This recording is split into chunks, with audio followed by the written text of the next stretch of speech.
시청자 여러분 안녕하십니까? 파워토크 민경욱입니다. 일명 드루킹 사건 때문에 전국이 요동치고 있습니다. 저희 자유한국당은 지난 17일부터 국회 본청 앞에서 천막 농성을 이어가고 있고요. 또 민주당원의 댓글 공작 우리 규탄하면서 특검을 촉구하는데 당력을 집중하고 있습니다. 어제는 또 대규모 집회도 했었죠. 오늘 이 시간에는 이번 사태가 얼마나 심각한 것인지, 어떻게 그 해법을 모색해야 할 것인지 집중적으로 짚어보려고 합니다. 파워토크에 모신 분 여러분들이 너무나 이제 보고 싶어하는 분입니다. 사선의 나경원 의원이십니다. 우리 당의 중진 의원으로서 판사 출신, 법조인 출신이죠. 사안의 엄중함, 또 이번 사건의 실체를 그 누구보다도 잘 꿰뚫고 계신 분이라고 저는 생각합니다. 그러면 나경원 의원과 함께하는 민경욱의 파워토크 오늘 순서 출발합니다. 나 의원님 어서 오십시오. 안녕하세요. 시간 내주셔서 정말 감사합니다. 아닙니다. 늘 수고 많으십니다. 네, 감사합니다. 천막 농성 첫날부터 자리 지키셨습니다. 저도 그 자리에 있었습니다. 네. 예. 저희가 천막 농성에 나선 것은 그만큼 이번 사태가 엄중하기 때문인데, 정치권의 태풍이 된 드루킹 사건, 여당은 자기네들이 피해자라고 주장을 하고 있습니다.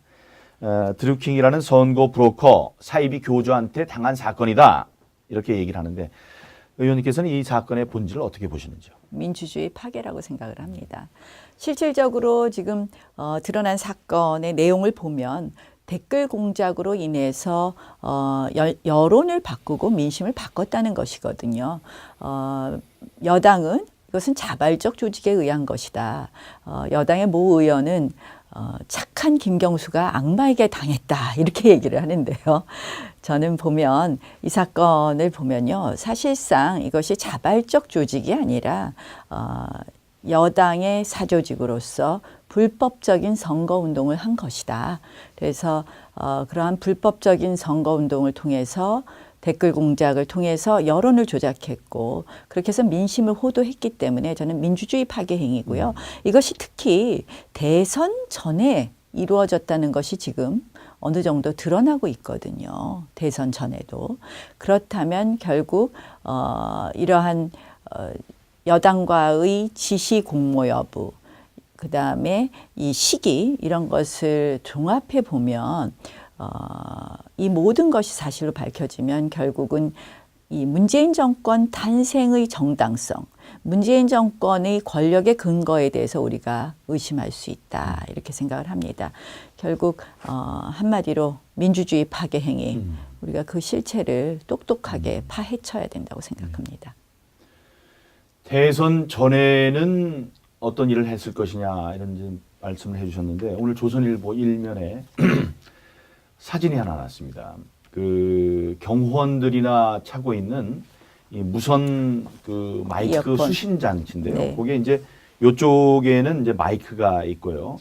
이렇게 연결이 돼가지고 귀에는 이렇게 들을 수 있는 무선 장치인데, 그게 제가 잘 기억을 하고 있을 거라고 생각을 하는데, 그 경선 때 드루킹이라는 사람이 앉아서 그 일을 하고 있었다. 다른 사람들 다 웃고 있는데 굉장히 심각한 얼굴로 그 이제 지휘를 하고 있는 듯한, 지시를 하고 있는 듯한 그 사진이 조선일보에 났습니다. 여러분 잘 아시겠지만 언론에 그 특히 이제 신문 기사의 일면이라든가 또 방송의 톱 뉴스는 그 언론 기관에 이제 사훈이 걸린 굉장히 중요한 기사이기 때문에 아무거나 이렇게 싣지 않거든요. 여러분 뭐 최동욱이죠. 그 검찰총장의 혼외 자식, 그 얘기도 우리들이 너무나 놀라운 사실이었는데 그거를 일면에 냈습니다. 그래서 이제 우리들이 판단을 할 때, 어이구, 검찰총장과 이렇게 힘을 대보려고 그러나, 그러나 이제 결국은 진실이라는 게 이제 드러났죠. 그렇게 수백 번의 검토를 거쳐서 내는 게 언론사의 일면 기사인데, 그런 게 났습니다. 그러니까 그것은 바로 대선에 영향을 미쳤다는 얘기 아니겠습니까? 그러니까 대선에 저는 아주 깊숙이 온라인, 오프라인으로 영향을 미쳤다고 봅니다. 그러니까 드루킹이라는 그 사람은 이 대선의 오프라인 공간에서는 경공모를 이용해서 경인선이라는 조직을 만들었죠. 그래서 실질적으로 대선 경선 기간 내내 이 문재인 후보를 지지하고 다니는 경인선을 뭐 소위 끌고 다녔습니다. 네. 그래서 김정숙 여사가 그 경인선에 간다, 경인선에 네. 가자 하는 게 나오지 않습니까? 그런 오프라인 조직을 만들었고요. 온라인에서는 경공모의 자료를 보면 이렇게 돼 있어요. 평소에는 일일 200 내지 300개의 기사에 우리가 댓글 작업을 했고 대선 기간 동안은 700여 개의 기사에 댓글 작업을 했다. 그리고 안철수 후보가 37%를 찍었을 때 그것을 저지하기 위해서 5일간 네거티브를 했다. 또 경선 과정에서는 안희정을 2위를 만들기 위해서 우리가 했다. 이렇게 이야기를 하고 있거든요. 그래서 그런 것을 보면 온라인, 오프라인, 그러니까 경인선을 통한 온라인, 오프라인 작업, 그리고 온라인에서는 경공모를 통한 드루킹의 그런 작업이 있었고요. 그것은 결국 대선의 여론과 민심을 조작했다고 봅니다. 이 사건에 대해서 자꾸 이제 민주당 쪽에서는 국정원 댓글 사건을 자꾸 이야기해요. 그래서 제가 국정원 판결문을 좀 봤어요. 그랬더니 국정원은 사실은 3년여에 걸쳐서 한 것이고요. 댓글도 보니까요. 댓글 총 합쳐서 2,045개인가 달았더라고요. 이들이 주장하는 것처럼 170개 핸드폰으로 600개 아이디를 가지고 대선 기간 동안에 700개의 기사에 작업을 했다면 한 아이디로 한 개씩만 해도요. 대선 기간만 해도 10,000개가 넘어요. 그러면 이거는 이 국정원 사건하고 이 지금 드루킹 사건은 그 영향력에 있어서 민심을 조작하는 데 있어서의 영향력에 있어서 엄청난 차이가 납니다. 결국은 이것을 국정원 댓글 사건보다 국정원은 뭐 국가가 개입한 것이다. 국정원 사건 톨톨 털어도 사실 새누리당에서 뭐 지시를 했다거나 부탁했다거나 또는 그 당시 후보 캠프에서 부탁했다는 얘기는 안 나오는 거거든요. 그러니까 국정원이나 사이버 쪽에서 그 당시 김관진 사이버 관련해서 국방부 장관이 한 답변을 보면 체제 전복 세력에 대한 이야기였다가 주다. 그래서 그런 걸 비추어 보면요. 사실 이것을 더 중하면 중하다고 할 수 있지. 국정원 댓글 사건보다 가벼운 것이다, 팔이다, 동의할 수 없죠. 네, 추미애 대표가 그렇게 얘기를 했었죠. 네. 그 국정원 댓글과 동일시하는 건 파리를 보고 새라고 하는 거다 이렇게 얘기를 했습니다.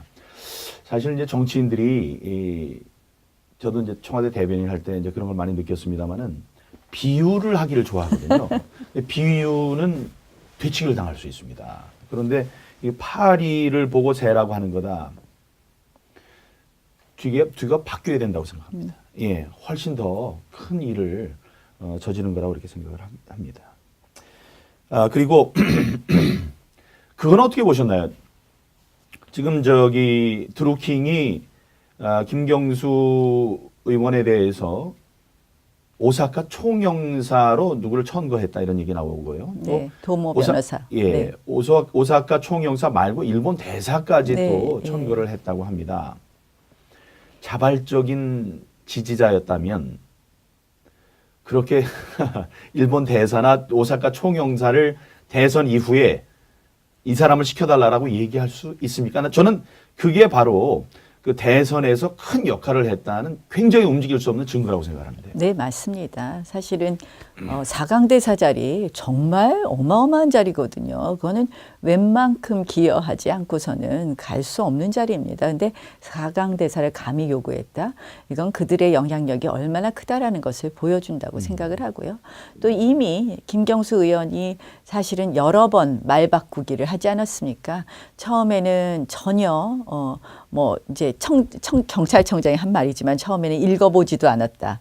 그러다 이제 나중에는 뭐 감사하다라는 문자 메시지 정도 보냈을 수 있다 하다가 지금은 기사 URL을 공식적으로 보낸 것으로 나타난 거 아닙니까? 그리고 답변은 처리하겠다였습니다. 드루킹의 답변은. 결국 구체적인 지시, 지휘와 감독이 있었던 것이다. 이렇게 볼 수 있습니다. 예. 그 이주민 서울경찰청장의 얘기를 안 할 수 없군요. 그렇게 김경수 의원을 변호하는 듯한 그런 얘기를 했고 여러 가지 이제 사실과 다른 얘기를 많이 했습니다. 뭐 답을 한 적이 없다느니 뭐 이렇게 얘기를 했는데 왜 그런 얘기를 했을까? 결국은 이제 사과를 했죠. 알고 봤더니 노무현 정부 시절에 청와대 정무수석실에서 함께 일한 동료 사이였습니다. 이 분한테 경찰청장한테 수사를 맡기는 거는 어떻게 보시나요? 뭐 진짜 고양이한테 생선 맡기는 그렇죠. 꼴이다 이렇게 보는데요. 뭐 사실 그러한 특수관계라는 것만 봐도 맡겨서는 안 되는데 이미 그동안 경찰이 해온 행보를 보면 더더욱 맡겨서는 안 된다고 생각을 합니다. 아시다시피 이제 1월 29일에 민주당이 고발을 했고요. 그리고 3월 21일에 긴급 체포 구속이 됐습니다. 그런데요, 이 사건에서 가장 중요한 것은 그렇게 많은 핸드폰과 뭐 이 아이디가 나오고 했는데 가장 중요한 것은 구체적인 지시가 있었느냐 부분. 어떠한 이 사람이 과연 이걸 자발적으로 했느냐, 뭔가 누구의 지시에 의해서 했느냐 이걸 보는 거 아닙니까? 그 다음에 이들이 연간 11억 원의 자금이 들었다고 하는데 과연 그 자금은 어디서 나왔느냐. 이 두 가지 돈과 그다음에 이들이 어떻게 서로 외부 세력과 통신했느냐가 가장 중요하고 그들끼리는 어떻게 통신했느냐가 중요한데요. 3월 21일에 구속했는데요. 통신에 관한 영장이 언제 청구된 줄 아십니까? 4월 11일입니다. 이 사건이 세상에 알려진 것이 4월 13일인데요. 그 직전에 알려질 것이 감지된 그 직전에 4월 11일에 통신에 관한 영장이 청구됐고요. 계좌 추적은 세상에 알려진 후 4월 17일에 시작했습니다. 말이 안 되는 거죠. 아니, 저는 이렇게 경찰이 꼭꼭 숨기고 꽁꽁 숨기는 사이에 정말 질서정연하게 증거는 하나하나 인멸되고 증거는 감춰졌다고 봅니다. 결국 이런 경찰에다가는 우리가 수사를 맡길 수 없다는 것이죠. 예. 네. 아까 오사카 총영사 얘기를 이제 하다가 이제 잊어버린 게 생각이 나는데 자발적인 지지자였다. 그래서 뭐 그거를 그렇게 얘기할 수 있을 것 같아요. 이런 사실만 없었다면 어떤 사실이냐면 김경수 의원이 청와대에 얘기를 합니다. 네. 얘기를 해서 거기 민정수석실에서 사람이 나와서 이 드루킹을 만나는 거죠. 그러니까 자발적인 지지자였다면 그렇게 할 수 있겠느냐 이런 또 의심이 드는 부분이죠. 또 김경수 의원이 게다가 처음에는 자격이 안 되는 것 같아서 뭐 그것을 무시했다라는 취지의 발언을 했었죠. 처음 기자회견을 할 때는. 근데 나중에는 뭐 청와대에 이 이야기를 건넸다. 예. 뭐 청와대는 열린 인사 시스템이다. 뭐 이런 말도 안 되는 얘기를 하는데요. 그러니까 이제 뭐 어느 의원은 이것이 김영란법 위반이다 이런 얘기도 하는데 뭐 당연히 김영란법 위반인 것은 뭐 물론이고 아무런 관계가 없다면 그렇게 청와대에 사실상 인사청탁을 했겠습니까? 또 청와대는 뭐 인사청탁하는 사람 다 만나겠습니까? 직접 또 백원우 비서관이 만나기도 했는데요. 이 모든 정황이 드루킹과 이 사건, 이 권력의 핵심들과의 관계를 보여주는 거라고 생각합니다. 네. 그 이혼 소송을 아마 하고 있는 모양인데 그 장모 되시는 분이 그렇게 얘기를 했습니다. 그 사람은 그 애 분유값도 벌지 못했던 사람이다, 자기가. 그런데 이렇게 큰 돈이 들어가는 느릅나무의 건물도 유지를 했고, 그다음에 휴대전화 또 이런 게 있으니까요.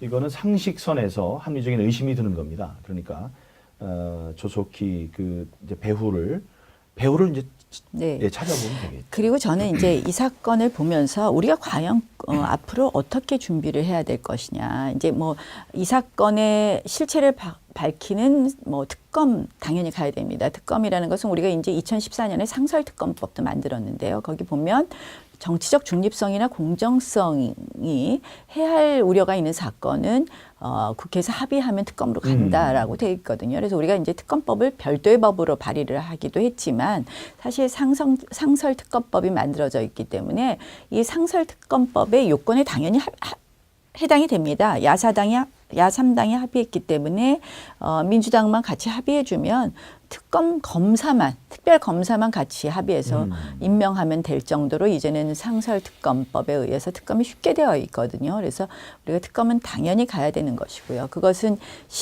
이 사건의 실체를 규명하는 데 도움이 되는 것이고요. 규명하는 데 필요한 것이고 꼭 필요한 것이고 이 특검을 하는 거 넘어서 저는 이 사이버 공간에서의 어떤 민주주의의 회복, 결국 사이버 공간에서의 민주주의의 회복 성숙은 정당한 여론과 정확한 민심이 사이버 공간에서 표출되게 해야 되는 것이거든요. 이렇게 왜곡돼 있지 않고 그런 환경을 만들었는데 우리가 전체적으로 좀 봐야 될 것이 있다고 생각을 합니다. 뭐 최근에 보면 청와대 국민청원 같은 것도 뭐 실명 확인도 안 되고 한 개의 아이디가 수회 청원을 할 수 있는 것처럼 굉장히 국민청원도 왜곡된 것이 보여지지 않습니까? 근데 저희가 지금 이제 네이버만 우리가 비난하는데 네이버뿐만 아니라 저는 유튜브, 다음 뭐 온갖 곳에 이런 댓글의 공작이나 이런 부분에 대해서 차근차근 밝혀야 된다고 생각을 하고요. 거기 플러스 북한의 사이버 공격, 북한의 사이버 조작에 대해서도 우리가 이 부분에 대해서 단호하게 대응해야 된다고 생각을 합니다. 그래서 뭐 이제 남북 정상회담 한다고 하는데 지금 뭐 이 핵 문제뿐만 아니라 북한이 그동안 우리 사회에 해악을 끼쳐왔던 부분, 사이버 공격 문제 뭐 수차례 여러 가지 우리가 드러난 것도 있고요. 이런 인터넷상에서도 뭐 대선 기간 아마 북한이 했을 겁니다. 우리 뭐 그건 상식적으로 추측이 되는데요. 사이버 공격, 또 북한의 어떤 인권 문제 이런 것도 앞으로 남북 정상 제가 뭐 인권 문제는 이제 이게 하다 말이 빠졌는데 어쨌든 이 지금 이번 사건을 단순히 요 특검을 통해서 실체를 밝히는 것 플러스 앞으로 민주주의가 유린되지 않도록 하는 그런 조치를 저희 당에서 더 확실히 해야 된다고 생각합니다. 네. 맞습니다. 좋은 지적해 주셨습니다. 이제 저는 이제 언론인 출신인데 미국 같은 경우에는 뭐 구글 같은 데에서 뉴스를 이렇게 노출시킬 수는 있습니다. 근데 그걸 누르면 구글이 자기네들이 만든 거에 뉴스가 나오는 게 아니고 뉴욕 타임스로 들어가게 됩니다. 그래서 하게 되는데 우리는 네이버가 그 뉴스를 이제 사실은 자기들의 뉴스인 것처럼 이제 취급을 하거든요. 그런 게 없어야 된다. 지금 이제 그것 때문에 네이버가 크게 성장을 하는 건데 누르면 KBS의 기사라면 KBS의 홈페이지로 가도록 그렇게 돼야 됩니다. 네이버는 언론 기능을 가지고 있습니다. 그런데 지금 언론으로서의 어떤 규제는 전혀 받고 있지 않거든요. 그러니까 네이버가요 기사를 골라서 올립니다. 예. 네이버에 편집실이 있습니다. 예. 아니 편집권이 있는데 편집실이 있는데 네이버를 언론으로 안 본다? 이건 맞지 않는 일이죠. 예, 예. 네. 다음에 기자가 있어야 되거든요. 언론이라면 기자가 있어야 되는데 그 기자를 훈련시키고 관리하고 또 그 윤리도 있어야 되고요. 이제 그러한 것들을 갖추지 않은 상황에서 그런 그 단물만 빨아먹으면 안 된다고 생각을 합니다. 다음에 이제 댓글 문제죠. 뭐 구글 같은데 댓글 있나요? 없죠. 그 이제 댓글이 여론을 반영한다고 생각을 해서 계속 이제 댓글을 이렇게 조작하는 사태까지 있었는데 이번 사태를 계기로 해서 그런 불합리한 것들이 고쳐지는 그런 계기가 됐으면 좋겠습니다. 지금 안 당하셨어요? 전 많이 당했는데 댓글로. 아니 저는 나경원 의원처럼 이렇게 훌륭하거나 노출된 사람이 아니라. 아니 근데 정말 이거 큰일입니다. 그러니까 우리 젊은 인턴이나 우리 젊은 직원들은 그러니까 얘기하더라고요. 이게 기사가 딱 뜨면 댓글을 먼저 본다는 거예요. 젊은 친구들은. 그래서 댓글이 안 좋으면 어떻다 이렇게 판단을 한다는 거예요. 제목을 보고 댓글을 본다는 거예요. 네. 근데 그 특검으로 가는 게 정답으로 보이는데 민주당의 우원식 원내대표가 이런 얘기를 했어요. 드루킹 사건은 특검법 시행령에 따른 요건 자체에 해당이 되지 않기 때문에 특검으로 갈 수 없다.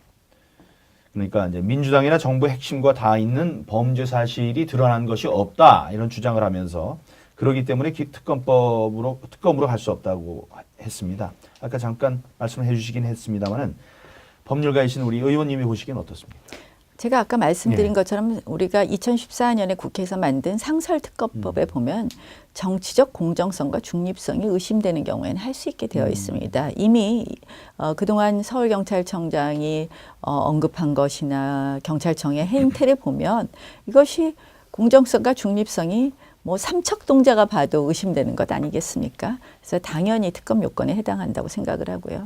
또 특검으로 가면 일단 지금은 경찰로서는 우리가 이제 특검 수용하라고 엄청 압박을 하니까 이제는 뭐 경찰에서 슬슬 뭐 하는 척하고 뭐 일부 또 뉴스도 릴리스되지 않습니까? 그러니까 특검으로 가는 것이 오히려 이 부분에 대한 매듭을 짓고 특검 기간 동안만이라도 좀 덜 공격받지 않겠냐 하면서 제가 사실은 언급을 했는데요. 저는 특검은 갈 거라고 생각합니다. 안 받을 수 없다. 예. 민주당에서. 아까 언급을 해주셨습니다만 김정숙 여사가 그 경인선 가자, 경인선 가야 돼, 경인선 가야지 이렇게 5번을 짧은 시간 안에 5번을 얘기합니다. 나중에는 무슨 주문을 외우듯이 경인선에 간다 이런 표현까지 썼습니다. 부인께서 그렇게 얘기를 하셨다면 그 경인선과의 그 관계에 대해서 문재인 대통령이 얘기를 하셔야 되거든요. 당연히 하셔야죠. 문재인 대통령 왜 가만히 있는 걸까요? 말을 해야죠. 당연히 해야죠. 예, 예. 제가 두루킹으로 삼행시 만들어봤어요. 아 그래요? 들여다보면 들여다볼수록 루, 루머가 사실로 밝혀진다. 킹. 킹이 대답할 따이다. 오, 대단하십니다. 그래서 킹은 문재인 대통령이십니다. 예, 들여다볼수록 루머가 더 커지니까 대통령께서 얘기를 해야 될 것 같습니다. 근데 얘기를 하지 않는다는 것은 너무나 치명적인 것이 있기 때문에 안 한다고 또 우리들이 합리적인 의심을 해볼 수 있는 부분이 아닌가 이렇게 생각을 합니다. 남북 정상회담 말씀하셨으니까 그것도 좀 짚어봐야 될 것 같습니다. 금요일이에요. 바로 이제 남북 정상회담이 있는데 문재인 대통령 북한이 완전한 비핵화 의지를 표명했다 이렇게 얘기를 하면서 남북 정상회담의 성공을 자신하고 있습니다. 남북 정상이 악수하는 순간부터 이제 생중계에 들어가고요. 또 김정은과 직통으로 연결된 핫라인을 개통했다. 종전선언을 하겠다. 또 평화협정을 맺겠다. 이런 얘기를 하고 있습니다. 오늘 뉴스를 보니까 휴전선의 대북 확성기 방송이 있는데 그것도 우리가 일방적으로 이제 끊겠다고 이렇게 얘기를 합니다. 뚜렷하게 우리가 이제 받은 게 없이 효과적인 대북 전술을 너무 쉽게 내놓은 게 아니냐 이런 비판의 얘기도 나올 수 있을 것 같은데 이걸 어떻게 보시는지 또 문재인 정부의 진심원이 좋은 한마디 해주신다면 어떤 게 있을까요? 샴페인을 먼저 터뜨리면 안 된다라는 말씀을 드리고 싶습니다. 뭐 조금 전에 뚜렷한 받은 것 없이라고 말씀하셨는데요. 지금 이제 사실은 두 가지 측면을 볼 수 있습니다. 이제 트럼프 대통령도 성공할 수도 있고 잘 될 수도 있고 잘 안 될 수도 있다 뭐 이렇게 트윗을 하긴도 했는데요. 지금 폼페이오가 가서 만나고 미국의 CIA 라인을 중심으로 해서 북한과 또 한국 정부와 접촉하면서 한국 정부에게 이제 미국의 사인은 저는 이거라고 생각합니다. 너무 앞서가지 마라, 조심해라 라는 사인을 계속 주고 있다고 생각합니다. 지금 이제 북한의 이 소위 발표를 어떻게 볼 것이냐, 북한의 선언을. 한마디로 우리는 핵국가다, 핵보유국가를 선언한 맞습니다. 겁니다. 그리고 미래 핵에 대해서만 본인들이 어떻게 하겠다, 앞으로 핵실험을 더 이상 안 하겠다, ICBM을 더 이상 발사 실험을 안 하겠다라고만 했고 또 이미 망가진 풍계리 핵실험장을 폐쇄하겠다라고만 얘기했지 과거와 현재의 핵에 대해서는 전혀 언급이 없습니다. 우리는 핵 보유국으로서 오히려 앞으로 핵 군축 회담을 하겠다. 또 더 이상 확산시키지 않겠다. 매우 핵 보유국으로서 나는 정상적인 행보를 하겠다. 이렇게 발표했습니다. 그래서 사실은 이 부분에 대해서 우리가 환호할 것은 아닙니다. 그러나 다만 이것이 하나의 스텝으로는 볼 수 있습니다. 전체적인 비핵화에 있어서. 그렇다면 이 스텝은 당연히 첫 발을 디뎌야 될 것에 불과하기 때문에 이 단계에서 우리가 무엇을 준다? 이것은 너무 섣부르다는 것이죠. 그렇기 때문에 대북 확성기를 안 하겠다? 이건 저는 섣부른 발표라고 생각을 하고요. 이 비핵화에 대한 확실한 로드맵이 있고 비핵화에 대한 확실한 보장, 핵 폐기가 확실히 되지 않고 저희가 대북 제재를 푼다? 그러면 그 순간부터 북한의 태도는 변한다고 생각을 합니다.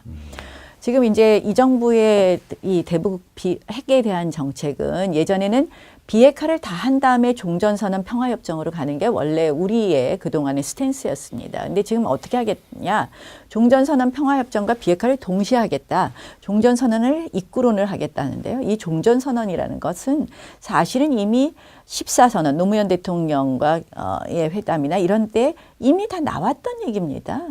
그러나 그런 거 하고 바로 핵실험하면서 다 무효화되었던 것이거든요. 그래서 사실은 의미 없는 레토릭이죠. 의미 없는 레토릭이기 때문에 이 부분에 대해서는 우리가 지금 전혀 박수칠 일은 아니고요. 그러나 이것을 뭐 너무 이건 잘못된 거라고 얘기할 거는 아니고 이제 지켜봐야 되고 정부가 정말 제대로 이 괜히 또 지금 미국 트럼프 대통령이 사실 이 회담하겠다고 하면서 초강경 라인을 쫙 임명하지 않았습니까? 이런 어떤 이 미국이 지금 주도하고 있는 이러한 북한의 비핵화의 프로그램에 있어서 괜히 앞서가다가 엇박자 나서는 저희가 궁극적으로 비핵화 못하니까요. 이 부분에 대해서는 이번 정상회담에서도 아주 조심스러운 행보를 해줄 것을 거듭 좀 촉구합니다. 네.